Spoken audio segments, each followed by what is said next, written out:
Hello and welcome, my name is Akash Bhatti and you are watching basic mathematics. आज के इस lecture में हम 9th की क्लास के चैप्टर नंबर 1 जिसका नाम मैट्रिसेस एंड डिटर्मिनेंट्स है, उस चैप्टर को शुरू करेंगे और उस चैप्टर की एक्सरसाइज 1.1 करेंगे। लेकिन उससे पहले हम इस चैप्टर का इंट्रोडक्शन कर लेते हैं और इंट्रोडक्शन से पहले हम इसका हिस्टोरिकली बैकग्राउंड देख लेते हैं कि किस बंदे की वजह से हमने मैट्रिसेस पढ़नी पड़ रही हैं और इसने इन मैट्रिसेस को कब बनाया, कैसे बनाया और क्यों बनाया। तो आर्थर कैली एक इंग्लिश मैथमेटिशियन था, बर्तानिया का ये मैथमेटिशियन था। इसने 1858 में एक थ्योरी पेश की। उस थ्योरी का नाम था थ्योरी ऑफ मैट्रिसेस।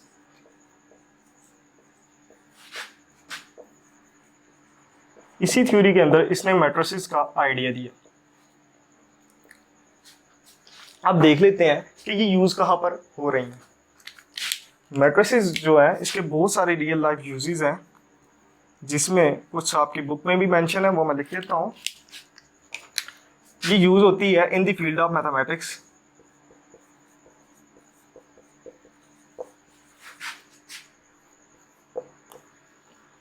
मैथमेटिक्स में यूज होती है, इसके अलावा ये फिजिक्स में यूज होती है,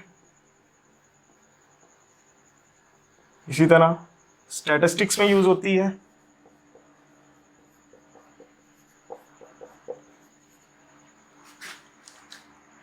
इसके अलावा and other branches of science, और साइंस की मुख्तलिफ ब्रांचेस में यूज होती है।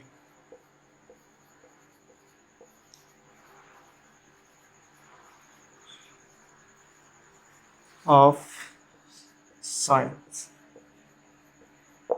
और आज के दौर में ये कंप्यूटर साइंसेज में बहुत ज़्यादा यूज़ हो रही होती हैं। जब हम प्रोग्रामिंग करते हैं तो उसमें यूज़ होती है, जब मुख्तलिफ वीडियो गेम्स बनाई जाती हैं तो उसमें यूज़ होती हैं, सॉफ्टवेयर्स बनाए जाते हैं तो उसमें यूज़ होती हैं, और मुख्तलिफ जब मोबाइल की एप्लीकेशंस बनाई जाती हैं तो उनमें मैट्रिसेस बहुत ज़्यादा यूज़ होती हैं। तो मैं लिख देता हूँ इन also in computer sciences, also in computer sciences. ये वजह है कि आपको ये मैट्रिसेस पढ़ रही हैं।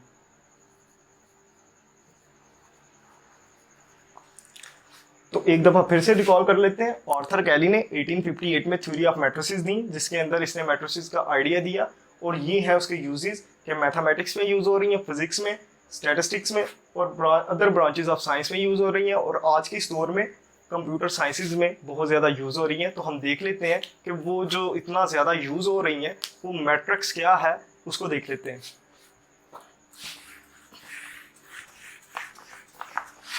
पहले मैं मैट्रिक्स की डेफिनेशन लिखता हूँ, फिर मैं आपको समझाता हूँ। और ये जो मैंने हिस्टोरिकली बैकग्राउंड बताया, ये पेपर पॉइंट ऑफ व्यू से अहमियत का हामिल नहीं है, ये जस्ट मैंने आपको बताने के लिए कि आपको पता होना चाहिए मैट्रिक्स क्या है। पहले मैं डेफिनेशन लिखता हूँ, देन आपको इसकी मैट्रिक्स की डेफिनेशन समझाता हूँ। अ रेक्टेंगुलर अरे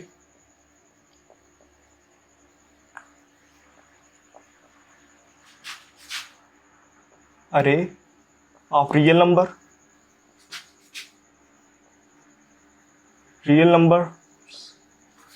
which are enclosed by brackets,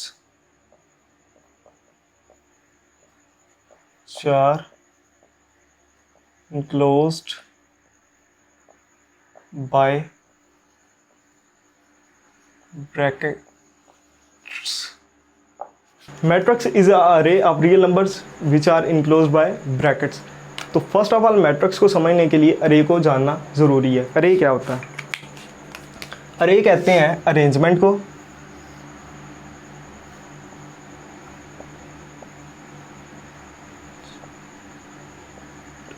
और अगर इसको उर्दू ट्रांसलेट किया जाए तो अरे कहते हैं सफ मानना, लाइनें बनाना। यानी कि अगर कुछ लोग हैं और हम उनको तरतीब लगा दें, उनको अरेंज कर दें, लाइनों में खड़ा कर दें, तो वो हमारे पास बन जाएगी एक अरे। क्या है, इसको एग्जांपल के साथ मैं समझाता हूँ। फर्ज करें स्टूडेंट्स हैं हमारे पास 6, तो मुझे कहा गया कि इनको तरतीब के साथ खड़ा करना है।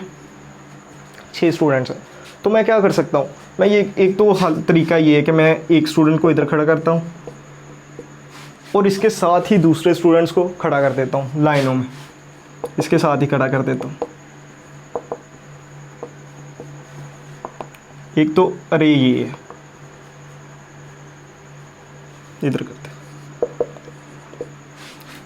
एक स्टूडेंट को मैंने खड़ा किया, उसके साथ ही दूसरे स्टूडेंट्स को मैंने खड़ा कर दिया। एक तो तरतीब ये है, अरेंजमेंट ये है, अरे ये है कि मैंने एक को खड़ा किया, उसी के पीछे सबको खड़ा कर दिया।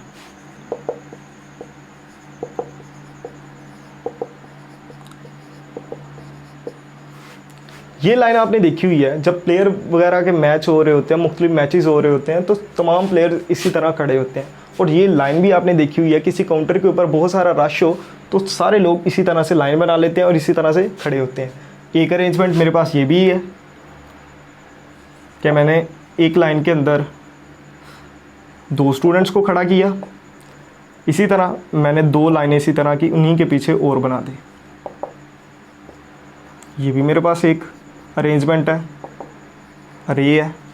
इसी तरह मेरे पास एक अरेंजमेंट ये भी है कि मैंने एक स्टूडेंट को इधर खड़ा किया, दूसरे को इधर खड़ा कर दिया, तीसरे को इधर खड़ा कर दिया। एक लाइन के अंदर 3 स्टूडेंट्स को खड़ा किया, उसी तरह की मैंने एक लाइन और बना दी। तो ये चीज़ें भी आप देख चुके हैं कि अगर ये चीज़ें कहाँ पर होती हैं, अरेंजमेंट कैसा होता है स्टेज के ऊपर। अगर बच्चों का कोई फंक्शन हो रहा हो स्कूल में, कॉलेजेस में, तो इस तरह की आप अरे देखते हैं। तो ये थी अरे। तो अरे ऑफ रियल नंबर्स क्या मतलब है?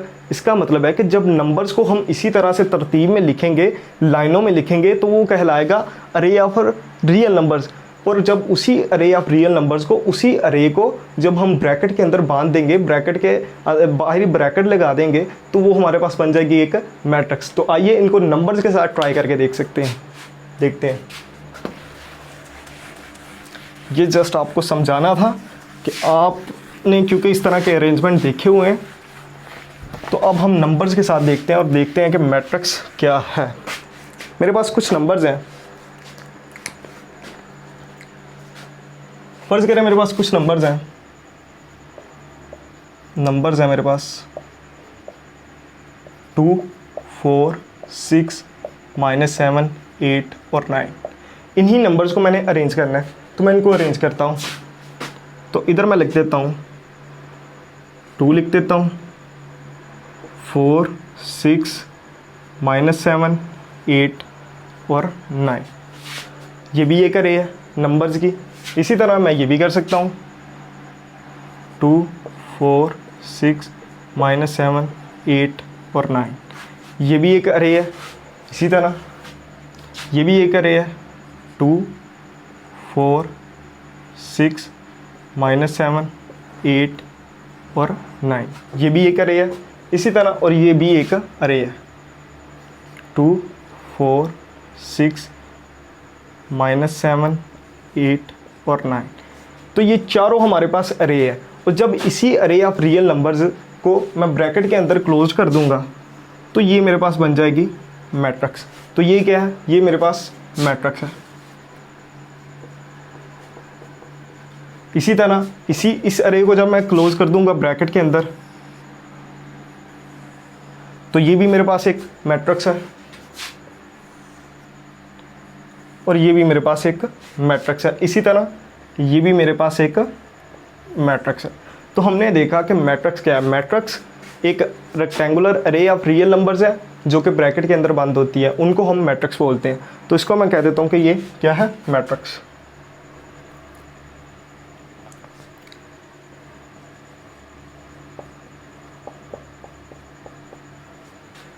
अब देख लेते हैं कि मैट्रिक्स के अंदर क्या क्या कुछ होता है। मैट्रिक्स के अंदर ये जो एलिमेंट्स होते हैं, ये जो वर्टिकली हॉरिजॉन्टल लाइन होती है, ये वाली, इसको बोलते हैं रो ऑफ ए मैट्रिक्स। क्या बोलते हैं? Row of a matrix. Row of matrix. Row of a matrix होती क्या है? ये जो हॉरिजॉन्टल लाइन है, किसी भी मैट्रिक्स के अंदर कितनी रोज हैं, तो हमने देखना है कि उस मैट्रिक्स के अंदर कितनी हॉरिजॉन्टल लाइन है। एक हॉरिजॉन्टल लाइन, दूसरी हॉरिजॉन्टल लाइन। तो इसका मतलब इसके अंदर रोज कितनी हुई? रोज इसके अंदर हो गई 2। इसी तरह इस मैट्रिक्स के अंदर रोज कितनी है, तो गिन लेना है कि हॉरिजॉन्टल लाइन कितनी है। तो रोज कितनी है? 1, 2, 3।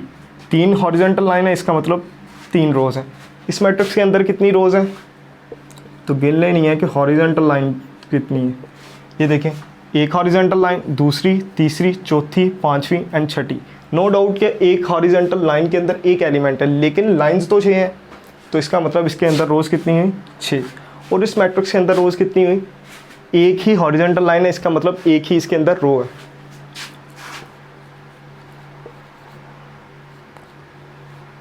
अब एक और चीज़, मैट्रिक्स के अंदर ये जो वर्टिकली लाइन होती है, ये वाली, इस चीज़ को बोलते हैं कॉलम ऑफ ए मैट्रिक्स।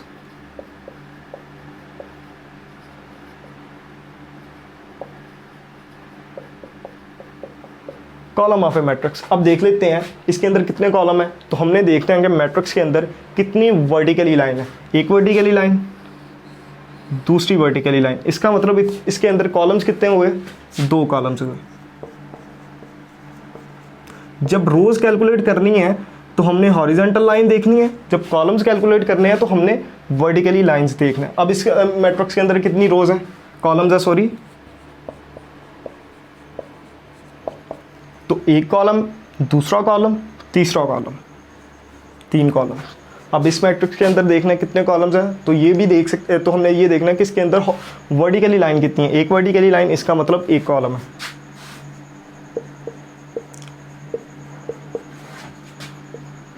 अब इसके कॉलम्स देख लेते हैं इस मैट्रिक्स के।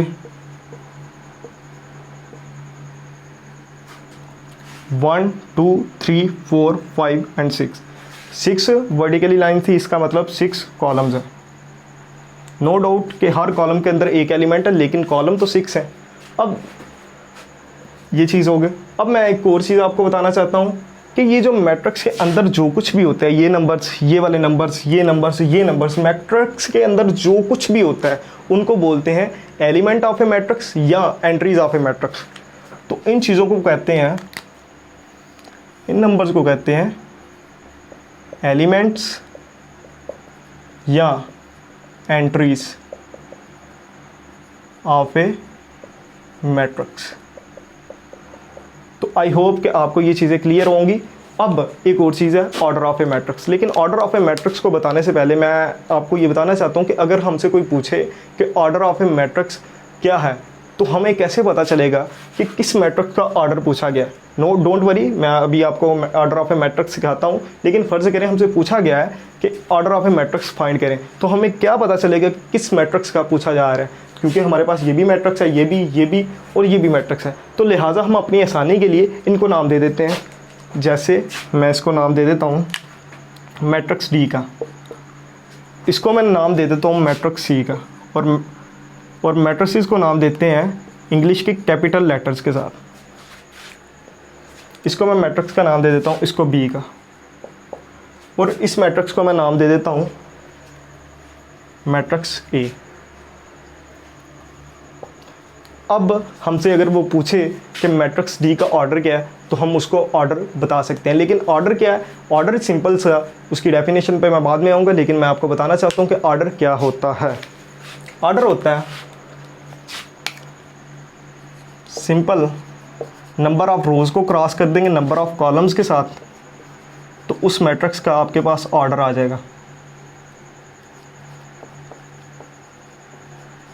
इसकी डेफिनेशन पे मैं अगेन कह रहा हूँ, दोबारा आता हूँ, लेकिन आप पहले ऑर्डर फाइंड करना सीखें। ऑर्डर किसी भी मैट्रिक्स का क्या होता है? उस मैट्रिक्स के नंबर ऑफ रोज़ को क्रॉस कर देंगे नंबर ऑफ कॉलम्स के साथ, तो हमारे पास उस मैट्रिक्स का ऑर्डर आ जाता है। तो याद रहे कि नंबर ऑफ रोज़ को पहले लिखना है, नंबर ऑफ कॉलम्स को पहले नहीं लिखना। नंबर ऑफ रोज़ को पहले लिखना है, क्रॉस कर देना है नंबर ऑफ कॉलम्स के साथ, तो वो इस तरह से हमारे पास आ जाता है मैट्रिक्स का ऑर्डर। तो देख लेते हैं कि इस मैट्रिक्स का ऑर्डर क्या है, नंबर ऑफ रोज़ क्या है, ऑर्डर क्या है। तो हमने देखना है नंबर ऑफ़ रोज़ कितनी है, नंबर ऑफ़ रोज़ 1 है, तो नंबर ऑफ़ रोज़ लिख लेते हैं 1 क्रॉस नंबर ऑफ़ कॉलम्स क्या है 6। तो ये हमारे पास आ गया इस मैट्रिक्स का ऑर्डर। नंबर ऑफ़ रोज़ पहले लिखनी है, फिर नंबर ऑफ़ कॉलम। इस मैट्रिक्स का ऑर्डर क्या है? Number of rows cross number of columns. Rows क्या है 6 क्रॉस नंबर ऑफ़ कॉलम्स क्या है 1। तो इस तरह से हमारे पास आ जाएगा इस मैट्रिक्स का ऑर्डर। अब इस मैट्रिक्स का ऑर्डर क्या है? वही formula, number of rows cross number of columns,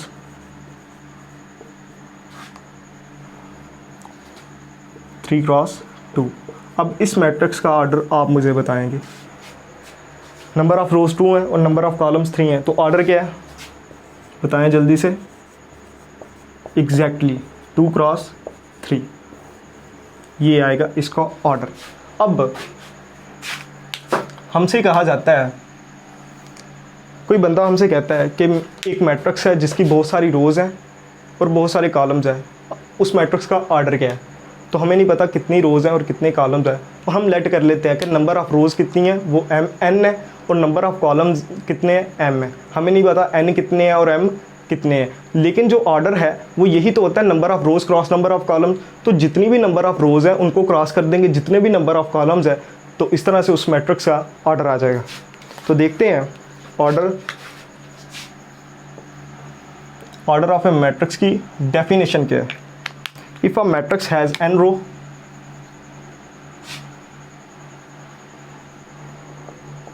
matrix has n rows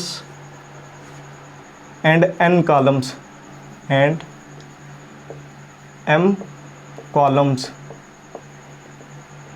then their order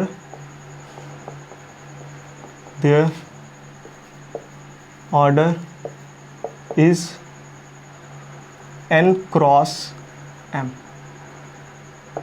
ये थी order of a definition, order of a matrix की डेफिनेशन। अगर paper of point of view से देखें तो इम्पोर्टेंट डेफिनेशन है, और अगर पेपर में आ जाती है तो आप इसी तरह से लिख देंगे तो आपको मार्क्स मिल जाएंगे।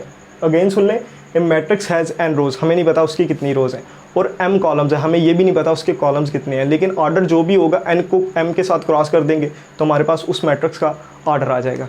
तो ये थी ऑर्डर ऑफ ए मैट्रिक्स। अब एक और चीज़, वो चीज़ ये है कि कोई भी मैट्रिक्स है हम फाइंड कर सकते हैं, कोई उसके अंदर ऑर्डर से हम फाइंड कर सकते हैं कि उसके अंदर एलिमेंट्स कितने हैं। फ़र्ज़ करें ये ऑर्डर क्या है 6 क्रॉस 1, इसका मतलब है 6 को 1 के साथ मल्टीप्लाई कर देंगे तो हमारे पास आंसर आ जाता है 6। इसका मतलब इसके अंदर 6 एलिमेंट्स हैं, तो गिन लें 1 2 3 4 5 6। इसी तरह 3 को 2 से मल्टीप्लाई करें 6 आ जाता है, इसका मतलब इसके अंदर 6 एलिमेंट है 1 2 3 4 5 6। ऑर्डर ऑफ ए मैट्रिक्स हमें ये भी बता देता है कि उस मैट्रिक्स के अंदर कितने एलिमेंट्स हैं। तो अब एक और इम्पोर्टेंट चीज़ है जो है इक्वल मैट्रिक्स, वो भी देख लेते हैं कि वो क्या है।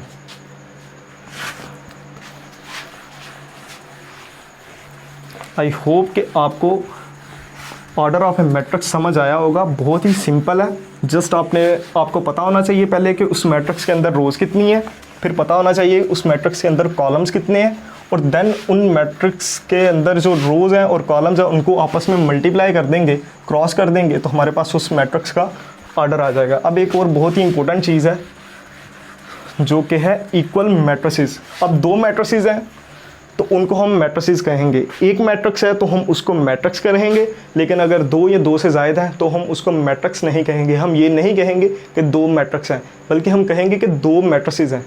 तो इक्वल मैट्रिसेस क्या है?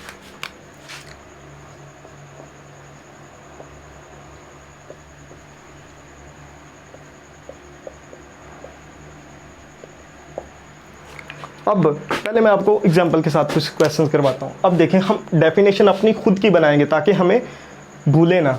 अब ये देखें, एक मैट्रिक्स है मेरे पास 2 4 -6 एंड 8, ये मेरे पास एक मैट्रिक्स है। तो ये ऐसी कौन सी मैट्रिक्स होगी कि ये उसके इक्वल होगी? लाइक मेरे पास ये एक मार्कर है, ये मार्कर है, ये क्या ये इस मार्कर के इक्वल होगा? हरगिज़ नहीं, ये मार्कर इसी मार्कर के इक्वल होगा। क्यों? ये 2 हैं। इसी तरह का दूसरा है तो ये हमारे पास 2 इक्वल मार्कर्स हो जाएंगे। इसी तरह हमारे पास ये देखें, एक मैट्रिक्स है, मैट्रिक्स ए है, फ़र्ज़ करें मैं कह देता हूँ मैट्रिक्स ए है। इसी तरह की मैट्रिक्स दूसरी मैट्रिक्स होगी लाइक मैट्रिक्स बी, ये मैट्रिक्स। तो क्या ये इक्वल नहीं है? इसी तरह की डुप्लीकेट मैट्रिक्स है तो ये दोनों मैट्रिक्स इक्वल होंगी। अब देखें कि इनमें क्या क्या चीज़ कॉमन थी। इसका ऑर्डर क्या था? इसका ऑर्डर था 2 क्रॉस 2। ऑर्डर को यूजुअली हम इधर भी लिखते हैं 2 क्रॉस 2। इस मैट्रिक्स का ऑर्डर क्या है? 2 क्रॉस 2। अब और देखें, और इसके अंदर सिमिलैरिटीज़ क्या है? और ये देखें, इसके अंदर सिमिलैरिटीज़ ये हैं कि पहली जो एंट्री है पहली के इक्वल है, कोरस्पॉन्डिंग एंट्री इक्वल है, ये देखें, ये देखें सेम ऑर्डर है और कोरस्पॉन्डिंग एंट्रीज भी सेम है। कोरस्पॉन्डिंग एंट्रीज का क्या मतलब है, इधर 2 है इधर भी 2 है, इधर 4 है इधर भी 4 है, इधर -6 है इधर भी -6 है, इधर 8 है तो इधर भी 8 ही है। तो इस तरह से मैट्रिसेस की ये इक्वल मैट्रिसेस होती हैं। तो हम अपनी खुद से डेफिनेशन बना लेते हैं कि दो मैट्रिसेस कब इक्वल होंगी। पहली कंडीशन कि उनका ऑर्डर सेम होना चाहिए। तो लिख देता हूँ मैं, 2 matrices are equal, 2 matrices are equal only if पहली condition they have same order,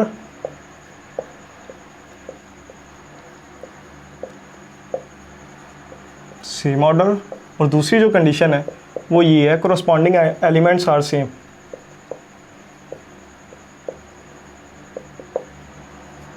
elements कह लें या एंट्रीज कह लें, ये आपकी मर्जी है, आर सेम। तो इस तरह से इक्वल मैट्रिसेस होती हैं। तो आई होप कि आपको इन चीज़ों की समझ आई होगी। तो अब हम एक्सरसाइज करते हैं, एक्सरसाइज 1.1 को स्टार्ट करते हैं और उसके क्वेश्चंस करते हैं। Thank you very much.